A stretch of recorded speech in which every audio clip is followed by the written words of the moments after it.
Hey everyone, this is Neha Gupta, founder of College Shortcuts. I'm so excited to have all you guys on here today.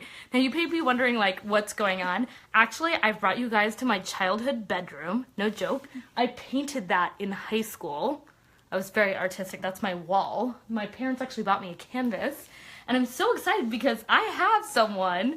My mom actually is having a student literally stay at my house, in my room. And I was like, oh my God, I've got to have her on. So I'm really excited because you go to which college? I go to Penn. Penn Wharton, right? Yes. Okay, awesome. So she's at UPenn Wharton, which is really cool. And where are you interning right now? I'm interning at BCG. BCG. So that's a consulting firm for everyone who doesn't know. Everyone who's logging on, by the way, to watch us, please heart the video. Hearts make a difference. And then also say hi, because we're always curious. Say hi and where you're from. Okay, so UPenn Wharton, that's a really hard school to get into. And I have so many kids that really would love to know what it takes to get in. So I want to ask you just a few questions about your high school experience. So I know you went to a similar high school as I did, even though they were rival schools. But you went to a top private school. But tell me about were you in AP classes? What type of grades did you make? Yeah, I was in mostly AP and honors classes. The school was kind of small, so it didn't offer all the options, but whatever it offered, I took. I tried to take the most rigorous curriculum I could, and mostly A's, A minuses around that area is what I scored. And so, yeah, I think taking the hardest classes I could was a big factor. Awesome. And what were you kind of interested in high school? Were there any activities you did? Yeah, so one big thing was I've always been really interested in women's empowerment, and so I worked at a women's crisis pregnancy center. Okay, yeah. That helped women get back on their feet after they found out they were pregnant. So I did that for 4 years all throughout high school over the summer. Do you hear that? That's called commitment to something. Commitment to something for 4 years. Do you know how rare that is on an application? That's awesome. So many people just stuff at the end of junior year. Yeah. So that's really good. And you had a counselor that walked you through since freshman year, right? Yes, yeah. Did you hear that? Since freshman year. So every year you made sure you knew what you were doing. I tell parents this all the time, and the reason I'm saying this, hi Dr. Hari, nice to see you on. We got Dr. Hari Krishna here. Okay, say hi if you guys are here. We always like to say hi. This is a live video, so I love to chat with you guys. Yeah, we have so many people that forget how important consistency is, and a lot of the stuff I do with my peak performance program is coaching kids year to year, because a lot of public school kids, they can't get that type of advice. So, okay, so you did the Women's Center. Did you do anything in relation to business specifically? So I worked with a nonprofit in India that also did women's empowerment, but they did microfinancing also. So I did a little bit of that. Which organization? CORE, Chinmay Organization of Rural Development. Okay. Did you go to Chinmay Mission as a kid? I did. Me too.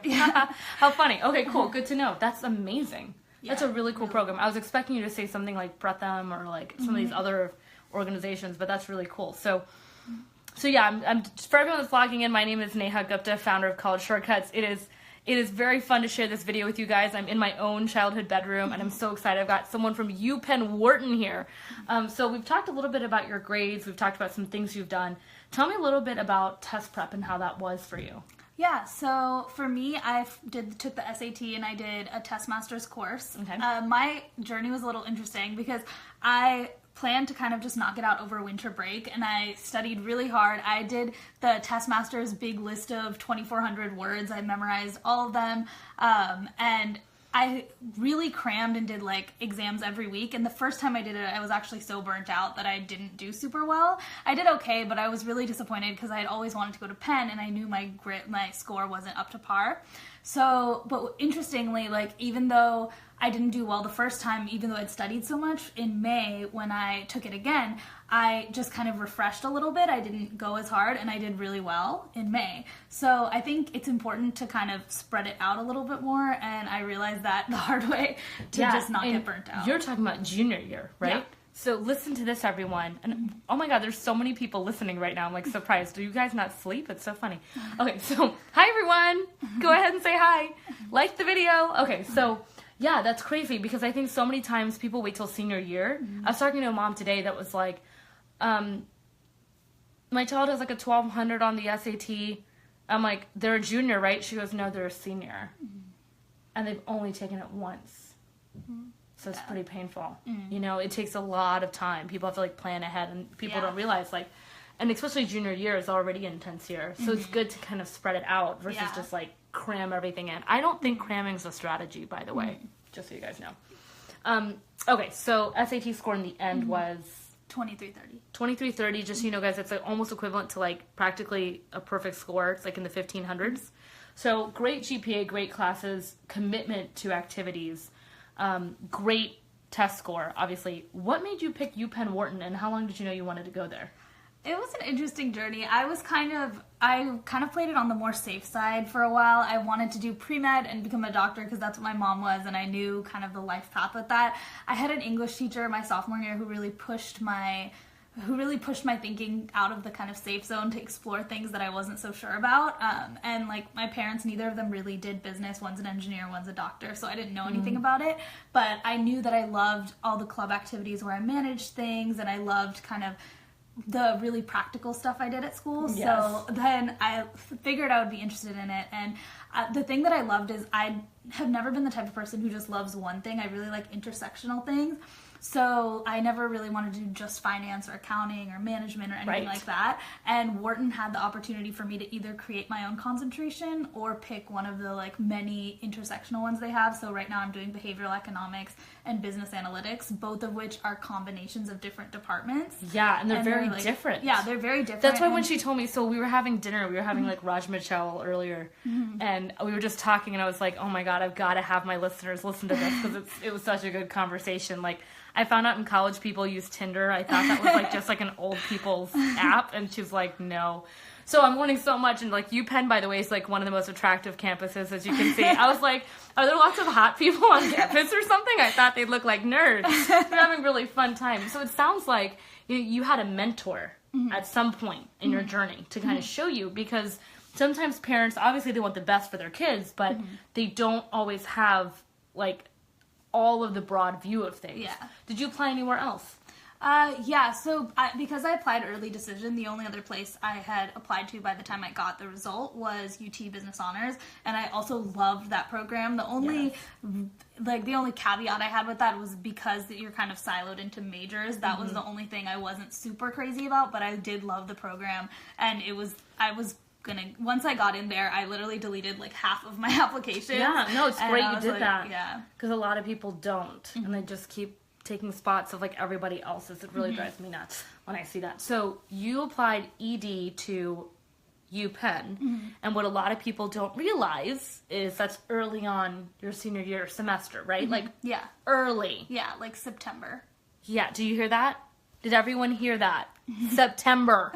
Okay, so when did you hear back? I heard back December 16th, which was actually my sister's birthday, and she was very unhappy about that because I stole all the attention. Oh my God, was it like an email? Yeah. Oh my God, I don't get this. Like, I remember when they mailed it to us, and I'd like run in the middle of the street, and you guys like get emails, and it's like such a big decision. I think you should get like emails that like have like the emojis pop out of it or something, right? It was like an email, but there was like actually a link also. There was a link, and then there was just a website where you could log in. So I was just like logging into the website directly. Right. And then when you opened it, it was like a big, like there was a song playing and like a video. Oh, they do cute things. It was crazy. Like I didn't know what was happening when I opened it because I just heard this loud noise and I was so nervous and I was like, what's happening? Oh my God, that's really funny. Okay, well that's really good because I mean, I wonder what they do for rejection. So they like do like a little sad emoji that pops up in like tears. I don't know. They should do some creative things for everybody. Like, actually, that'd be really good to do a sad video to be like, hey, you know what? We really considered you. Hey, Beamel, nice to see you on. There's so many people joining. It's so exciting. Trying to see how I can see everyone joining. Everyone that's joining in, please click yes and say where you're from. Okay. So that is so fascinating. So, okay, UPenn Wharton, you are about to graduate. What are your feelings about, like, the school? Did you think you picked the right one? Yeah, definitely. I think I got the opportunity to take classes I never would have gotten to take anywhere else with really great professors. And the biggest thing is the whole interdisciplinary focus. I got almost every semester I took one class outside of the business school. So either I took like a comp sci class, I took some other classes in engineering, I took like an electrical engineering class that was like way over my head, but it was really interesting.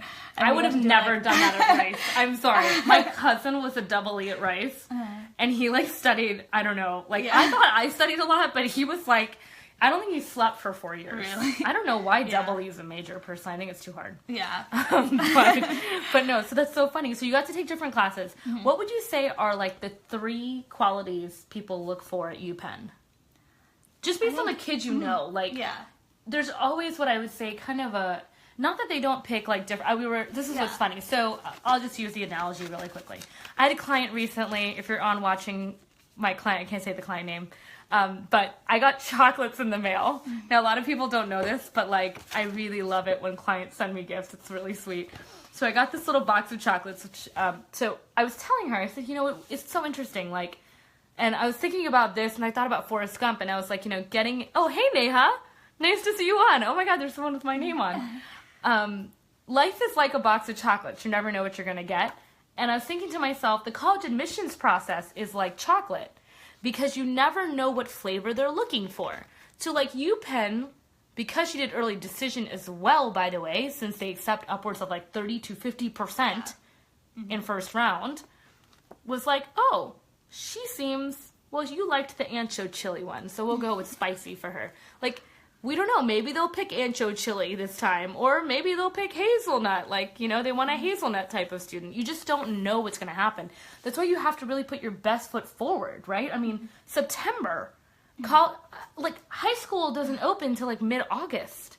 So, you know, it's so important to make sure you're getting the right help. So everyone that's watching, if you're wanting college consulting help, you know, this is what we're doing. Like, my work day is ended and I still love talking with kids. It's like a never ending thing with me. So if you're looking for help, like, go ahead and leave us a voicemail at 713-401-2867. It's so funny. I got our number to be 713-401, the number 2, top, T-O-P, like to the top. So please call us and leave a voicemail if you just want some info at least. But so you were at UPenn, you've been really enjoying it. So what would you say, just overall? Every school, I think, has a feel. Like, I have a cousin that went to MIT, I have a cousin who went to Columbia, I have a cousin who went to UNC, one went to Babson, University of Miami. We have a lot of family all over the place. And all these just heavy hitters, really. You know, when you've got one set of parents that's awesome, usually all your cousins are awesome too. So what would you say are, like, the 3 qualities of typical UPenn kids? I think one is definitely pragmatism. Everybody there is very, like, practical. People tend to be, like, classes that are very applied and not as much, like, kind of theoretical, philosophical. There are definitely English majors, philosophy majors as well, but in general, the people I've met, and maybe that's just in the business school, but even outside the business school, people tend to really like applied things, applied learning, and very, like, practical things, and focus on that. So that's definitely one. Whereas, like, one of my friends goes to Columbia and she says it's much more, like, intellectual and, like, philosophical and, like, abstract and less, like, so people there just tend to be more interested in abstract ideas than the vibe I get at Penn. Awesome. So pragmatism. Yeah. What would be 2 other words you'd describe? I would say... Other than attractive. Apparently it's, like, the most attractive Ivy. According to some study I was on like, Tinder. my mom was sitting, because of the Tinder thing. Yeah. My mom was like, you should find a boyfriend. And I look at my mom, I'm like, Mom, what are you doing? She's like, I'm like, Mom, you told me to study all the time. Why would you say that? It was so funny. Yeah. So, okay, we'll just say the second quality is that there's many attractive people. What is the third one that you'd say? I would say very committed. Penn students are, like, constantly in a ton of clubs and constantly, like, it's, like, I was expecting college to be very different from high school, where, like, maybe you're in, like, 1 or 2 clubs, but, like, most of the people I know are in, like, 5 or 6 clubs, like, What are the ones you're in? So I'm in Penn Social Entrepreneurship Movement, which is, like, a consulting group that consults for social enterprises. Oh, hello. Okay, that's awesome. Yeah, and then I'm also in Penn Hindu Jain Association, which is the Hindu cultural group. Cool. I was also in Wharton Leadership Ventures for a while, which was a group that basically helped students go outside their comfort zone. We would take them hiking, mountain biking, rock climbing, stuff like that, to really get them outside their comfort zone and test their like leadership skills and teamwork skills. And they actually do some really cool ventures. Last year they went to Antarctica for like 10 days, which was awesome. Did you go? No, I didn't. I had already dropped the club sorry. at that point. Neha's asking a question. Please say the number one more time. Hi, Neha. You want to call Neha? Sorry, I have to do it. I'm very cheesy. So the phone number, just for everyone listening, everyone logging in. I'm seeing a lot of people log in. My name's Neha, founder of College Shortcuts. Hi, Isha. Nice to see you on. Awesome to see you. I'm the founder of College Shortcuts. I'm sitting here in my childhood bedroom because I have this wonderful student from UPenn Wharton, and I couldn't help it. I was like, we are having such a good dinner, and I was like, I have to get you guys just to hear from her because she's so fascinating. So the phone number, if you guys are interested in getting any college help, we've got maybe 2 slots left for this year, and we're already booking for next year. So just so you know, you've got to, like, if you can book your kids' soccer. What activities did you do? Any activities in high school? Yeah, like soccer, basketball, stuff like that. You literally did soccer? In middle school, yeah. Okay, yeah, that doesn't count. Sorry. I'm like, so did I. Did cross country. I did soccer for like a hot second before I could barely handle it. So the phone number, Neha, sorry, 713-401-2867. So guys, leave voicemails. I was talking to parents till about 7 today. I was so late for dinner. One of the moms was like, I hope you enjoy your dinner. I was like, me too. I hope they're still eating. Like, they like waited for me. So, okay. So we've got pragmatic, attractive, and really committed. Yeah. Which is huge. So you're in the social entrepreneurship group. You were in the ventures. You were talking about the ventures group. Tell us a little more about that. Yeah, so they do really cool activities, and really like the focus is like self-development and leadership development and teamwork development. So we try to get people outside their comfort zone, working with each other, and we try to ask them to reflect on their experience and reflect on how they acted. And it's really interesting to see people, because you don't always think about those things when you're in like a work environment, but when you get out and you're doing something that terrifies you, and like if you're scared of heights, stuff like that, and you're really pushing your boundaries, that's when you really get into the cool stuff. Totally. Have you been high up in anything before and tried to jump off it? No, I haven't tried to jump off it, but I have been really high up. My parents are very outdoorsy, so we go hiking all the time. And your parents are outdoorsy? Yeah, very outdoorsy. Oh my god, my parents were not outdoorsy. No, they like stayed at home all the time. Okay. Wow, that's so funny. So you're, okay, yeah, so I would totally agree with that. I did a Tony Robbins event where I had to jump off a 60-foot pole. Oh, wow. And they say how you do anything is how you do everything. And I actually wholeheartedly agree with that. So I remember I'm going up this pole. So for me, I'm like racing up this pole, like climbing. I'm like really fast. People are like, how's she going so fast? Because I'm someone that likes to like really go fast and get stuff done, etc. But then I got to the top. And they're like, get to the top and take a moment to celebrate. So I'm trying to get to the top, but I can't even get myself to take the next step. Like I'm like really terrified because I'm looking down and I'm like, oh my gosh, I'm harnessed, just to clarify. But I was really scared. And I remember I eventually took the first step to get to the top. And I think to myself a lot, because I think a lot of parents feel this way, where they're like, okay, we've done all this research, we're figuring it out, we're going to get the applications done. And then they're just not sure what they're doing. So they like take a big pause. Because I was talking to a mom today and she had said to me, my kid did perfect. Great grades, great test scores, everything. And then when it came to the application process, submitted the essays late on January 1st. Like the day that they were already due. And they got in nowhere. Yeah, like big deal, right? Like super frustrating. So I think, you know, for me, like I got to the top, and even when I was at the top, I couldn't celebrate. I was like, ah! And I fell down. But I do remember that moment, and that was like years ago, about like how proud I was of getting out of my comfort zone. So it's really cool you're doing that. So I know you had told me earlier that you have a sister, right? And you guys went to the same top private school, but her experience was a little different. So I'm not naming the private school for a reason, if you guys, so don't say it. Tell me a little bit about her experience and why it wasn't the same as yours specifically. Yeah, so unfortunately her college counselor left her junior year, and so she moved to a new college counselor, and I think that was one of the issues, was just it was a new person, didn't know her as well, and like the college counselor made a good effort to try to get to know her, but it's just not always the same because they don't understand all the like all your aspirations and like kind of how you've grown over. And can you imagine, just to say like something about that, on average there's 500 students to one high school counselor at a public school. Yeah. So they don't even meet. Yeah, that's crazy. So, yeah, so here she switches. Yeah. And so she's got her basically junior year, senior year-ish? Yeah, like end of junior year, or like all of senior year. And so, and it was just like there were like communication errors, and it was just like, it's hard to get to know someone at that level, like while applying, also trying to get to know the counselor trying to get to know her, and without really having that like background, it just wasn't necessarily the same as it was for me. And then also just like my sister had struggled with different things and throughout high school, and being able to tell that story was really important to her about the different struggles she faced and challenges she faced. Like freshman year, she like overcommitted, and then she wasn't like doing as well, and then she really brought it up. And I think the old college counselor would have been able to tell that story a little better since she was there to experience it. But so just little things like that. And so you told me when it came to the essay part, because I try to tell people this all the time about the essay. Share a little bit about what happened there. Yeah, so she was very private about her essay, and I think worked mostly with teachers and college counselors on it. So I don't know a ton about it, but I do know that like she said that she had run it by a couple of teachers, but not college consultants. Yeah.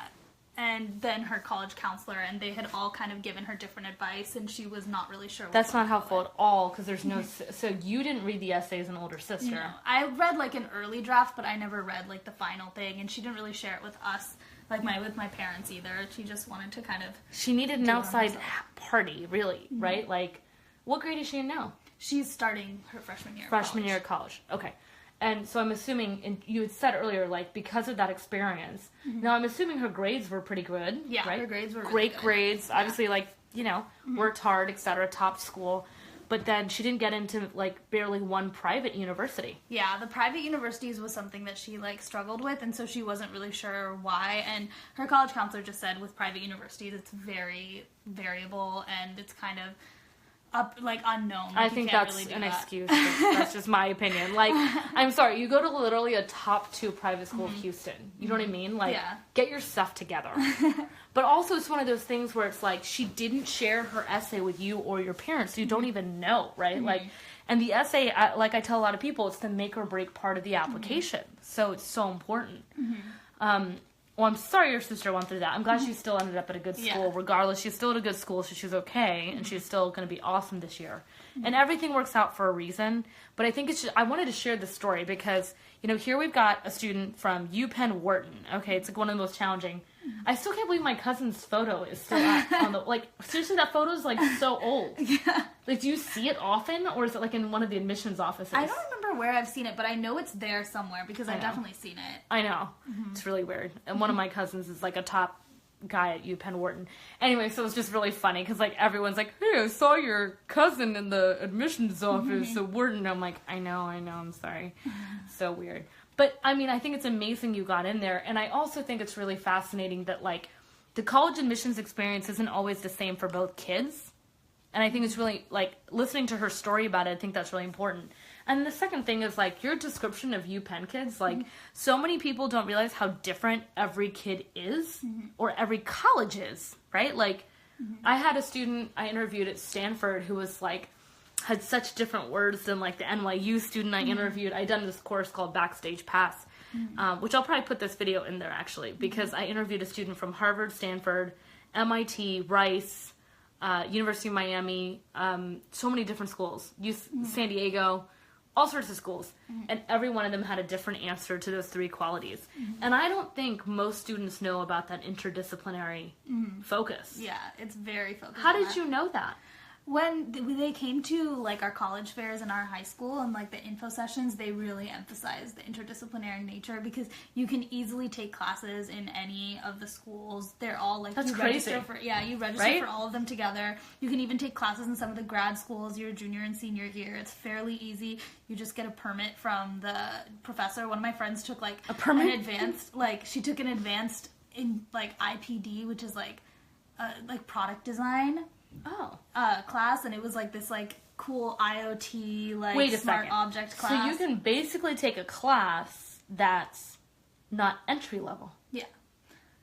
And as long as you convince the professor that you can do it, and she did it, and, like, it's very easy to do. That's amazing. No wonder you sucked at double E. Oh my god, you weren't taking like some easy class, I assume. Electrical engineering, any level is hard. That's awesome. So you're really, it's so funny because I remember I took like a random art history class and I was like, man, I should have done art history. Look at all this art. As you can see. I know you probably walked into my room. I also have like a whole wall of people that have like signed my wall because they just like loved me back in the day. I know. Can you believe my parents put me right on my wall? Yeah. This is me at 16, by the way, what you're embracing. And I have this like weird chair in this room. It's very funny. Well, it was so fun to talk to you today. Yeah, me too. I'm so glad you did this. She was like, I'm really scared to get on video. I was like, you don't have to worry about it. Like, it's going to feel like a conversation, right? So it wasn't too bad. Yeah, no, not too painful. Yeah. But I really like that you're doing some women empowerment stuff. Just a heads up. I think that's really cool. I might get you involved on some like really fun projects. Yeah. You may not know this. I'm actually going to, I don't know if my mom's told you, I'm going to Kenya. Oh, cool. To build a school. Oh, nice. Wow, For like that's awesome. for kids in Kenya. Wow. So anyone that purchases, just 713-401-2867, you guys call us, leave us voicemail. But anyone that purchases anything from us, and if it's consulting or tutoring or test prep or our college shortcuts courses, there's proceeds going to awesome. that fund. The second one we're supporting is Vitamin Angels. Okay. Which is an organization I'm going to India to help nice. malnourished kids. Oh, awesome. So it was kind of cool to see, it's like, I look at her and I'm like, oh my god, it's like the bright leaders of tomorrow. Like, this is like the next generation going up. And BCG, I mean, when I was in your grade, my internship was at Goldman Sachs. So we're both like in internships that were like, I would say that's a hard one to get. And it's a big deal. Look, she's trying to be modest. Even when I walked in today, my mom was like, I was like, oh, where do you go to school? She goes, UPenn. And my mom goes, she's being modest. She goes to Wharton. I was like, oh, okay, cool. So yeah, no, I think it's really wonderful that you're so like humble about your amazingness, and I really see big things for you. Thanks. I really do. Well, guys, this is just some nighttime evening chat on my high school bed back in the day. I've got an amazing student staying with my mom because your parents moved, so my mom likes to like help and take in kids that are in Houston, and there's been like 4 different people this summer. It's been really fun. And a lot of our family friends, actually, the one down the street also has one that's like interning at Baylor. There's like so many cool things going on. So anyways, I wanted to guys show you like they're real students that get in that are like real humans, and they're very sweet, and they're caring, and they're giving, and they're not just smart. Like, it wasn't just grades and test scores. Wouldn't you say there was more to you? Yeah, definitely. I think having like a personality in my essay and in my whole application. What was your essay about? My essay was about, so I did the failure prompt, and it was about failing my driving test. Because I failed my driving test the first time I took it, and it was very traumatic for me. I did too, except I smiled my way out of it. Oh, wow. I'm not kidding. I literally, like, I missed like one question, and the guy was like, he asked it one more time to see if I get it, and I was like, I really need my license, please don't make me fail. Yeah. That is such a creative essay prompt. Yeah. I'm so glad you had someone help you with that. That's awesome. So it was all about like failing. Yeah, it was just about like how I was really eager to start and like how to start driving, and I took my driving test. I wasn't ready, which is why like when the test ended, after I got out of the car, she was like, okay, sorry, you failed. Like, you didn't get enough points to pass. And so I was like really upset. And I mean, I'd obviously dealt with failure, but this was like a very public failure because like all my friends knew I was taking the test that day, and that like I would be like, I was so excited to start driving, and my parents were talking about getting another car and stuff like that so that I could drive the old one. And then it just like completely, and it was like 2 days after my 16th birthday, so I was really excited, and it just like did not work out. So I was really upset about that, and it kind of changed the way I thought about failure, the way I thought about like dealing with failure. And it was kind of the first big public failure I'd had that I had to deal with around that age. So because before that it was just like exams and grades and stuff, but that's not super public. That's very like internal thing. So I think that changed my view on that. So I wrote about that experience. Oh man, talk about resilience, right? That's a big one. And I hear a lot about the driving test. Like, I had a student once who I was working with where the mom was like, please be nice to him. He failed his test yesterday. And to me, I was like, kind of like, so I've been so far removed from that experience.